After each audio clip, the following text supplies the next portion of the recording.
welcome to CrossViewRadio, weekly podcast for Wayne County. I'm John Marino, pastor of CrossView Church in Orville. We exist to glorify God by exalting Christ and magnifying the gospel for the joy of all nations. Well, I wanted to go ahead and continue on with a series that we started a little while ago. Some of you may recall that before all of this COVID stuff hit, I was in the middle of a series on faith, and I wanted to, actually had plans to do a couple more podcasts on that, and I think I'd like to go ahead and resume that here. And I want to maybe just remind us of where we were by quoting a definition of faith that we looked at from John Murray. He really identified three separate aspects of faith, and he said that faith is knowledge passing into conviction, and it is conviction passing into confidence. And there are three aspects present in his definition. The first one is knowledge. The second one is conviction, or we might say assent. And the third one is trust. And so we said that faith was comprised of knowledge, assent, and trust. The first component, that is the component of knowledge, is really the prerequisite for the other components. And we know this because of Romans 10, verses 14 through 17, where we read this: "How then will they call on him in whom they've not believed? And how are they to believe in him of whom they've never heard? And how are they to hear without someone preaching? And how are they to preach unless they are sent? As it is written, how beautiful are the feet of those who preach the good news.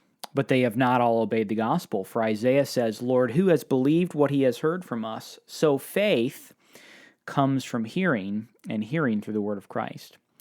Now, this passage is talking about what we call the knowledge component of faith. That is to say that you cannot have faith if you don't know what you're having faith in. I mean, who are you trusting? Are you trusting Jesus? Or are you trusting Zeus? I mean, what is it that you're having faith in? You have to have knowledge about that. This is one of the reasons why we spend a lot of time at CrossView Church studying the Bible. We do Bible studies. We preach. We do podcasts like this because we believe that there is this foundational aspect of our faith, that is, we have to know certain things. We have to have knowledge. The second component of faith is assent. This is the part of faith where you are persuaded that the gospel is true.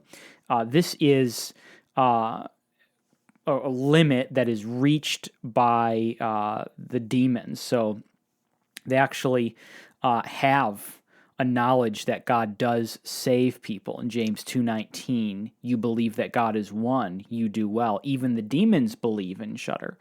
Now, James is not suggesting that the demons have saving knowledge, saving belief, or saving faith. He's simply acknowledging that they have a knowledge about the gospel, and they have assent, that they know that it's true. They know that Jesus can and does save people. So they have knowledge and they have assent, but they're missing the third component of faith, which is trust. And this is really where you fly to Christ, we might say. You actually trust the gospel to save you. And so these three components of faith touch the mind, the emotions, and the will. But there's more that I do want to see. And so I'm planning on, Lord willing, 3 total podcasts, including today's podcast. And I want to talk about perhaps some aspects of faith that maybe we haven't heard very often, at least we've heard them before, but not maybe described or labeled this way. We're going to call them the direct act of faith, the reflex act of faith, and then we'll follow up with a third podcast on the idea that faith is a gift and what that means. And so today we're going to be talking about the direct act of faith. Again, I think you have heard of this, but I don't think maybe all of us have heard it labeled as the direct act of faith. And this act of faith is best understood as it is contrasted with the reflex act of faith. The direct act of faith, we actually could say, is a summary of the previous 3 aspects we've talked about. But the direct act of faith is the belief that Christ can save me. And then the reflex act of faith is the belief that Christ has saved me personally. So the direct act and the reflex act have a lot to do with what we would call the assurance of our salvation, or knowing for sure that I have been saved. The direct act of faith includes the previous three components. The reflex act of faith is more directly tied to our assurance. And so this is the difference between knowing that Christ saves in general and knowing that Christ has saved me in particular personally. So the direct act of faith, we would say, looks to the object of faith, which obviously is Jesus Christ. And then the reflex act actually looks kind of backward at the direct act, and it says, has this been applied to me personally? And both of these are important, and I think both of them are important in the assurance of our salvation, even though we typically look more to the reflex act in our assurance of salvation. But I would like to suggest a reason why many Christians go through long periods of time struggling to know for sure, am I saved? In fact, I have heard so many testimonies. In fact, I would say in some ways, even part of my own testimony is getting saved at a young age and then having a season or a period of doubt, perhaps around teen years or so, and then gaining that assurance of salvation and then kind of moving on from there. And so that testimony seems to be similar in many people's lives. And everyone goes through different seasons or different periods of doubt, some more than others.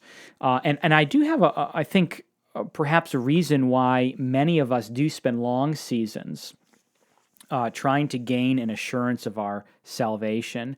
And I think it is because we sometimes exclusively focus upon the reflex act of faith and not upon the direct act of faith. And so let me explain what I mean by this. If we want to be sure of our salvation, one of the things that we do oftentimes is we look to our sanctification in order to prove our justification.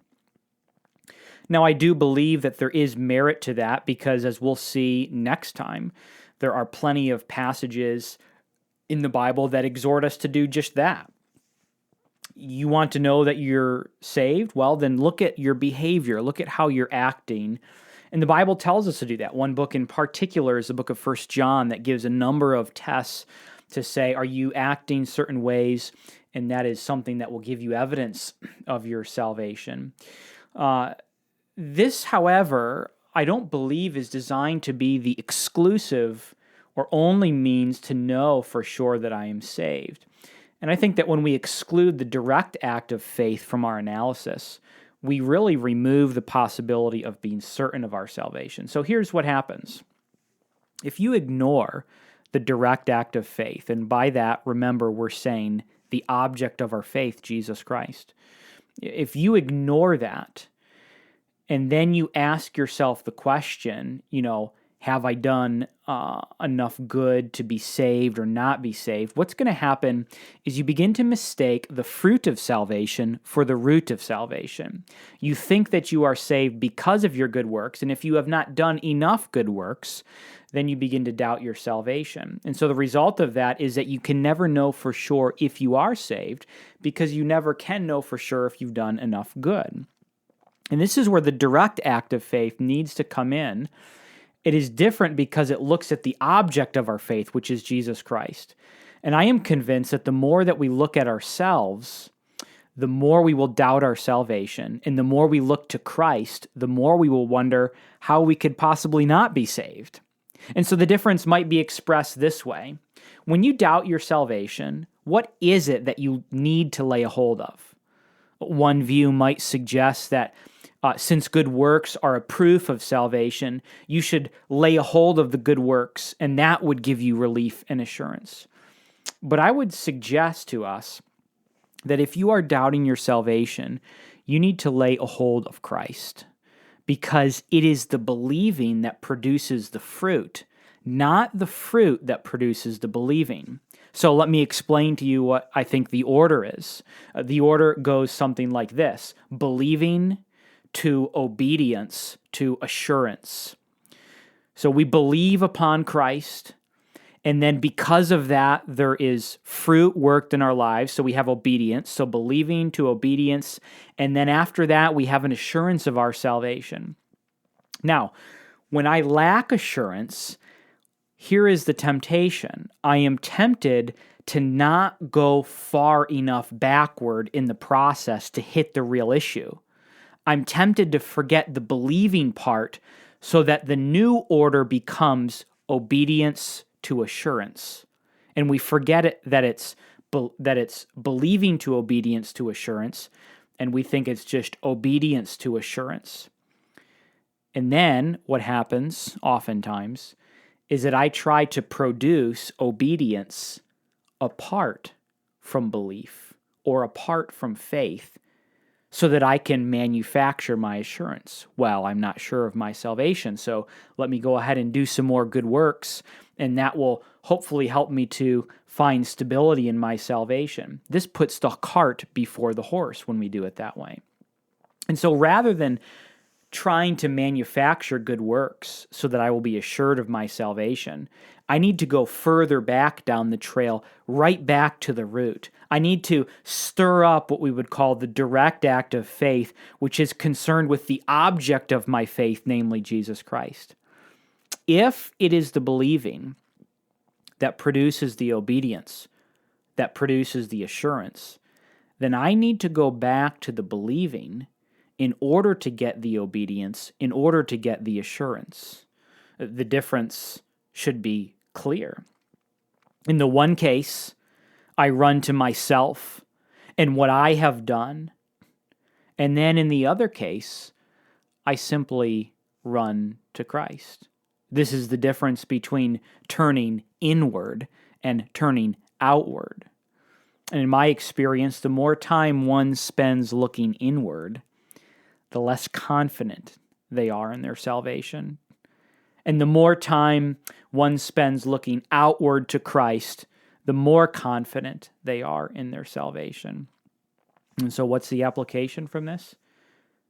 Get more of Christ, and the obedience and the evidence will grow, and you will be assured.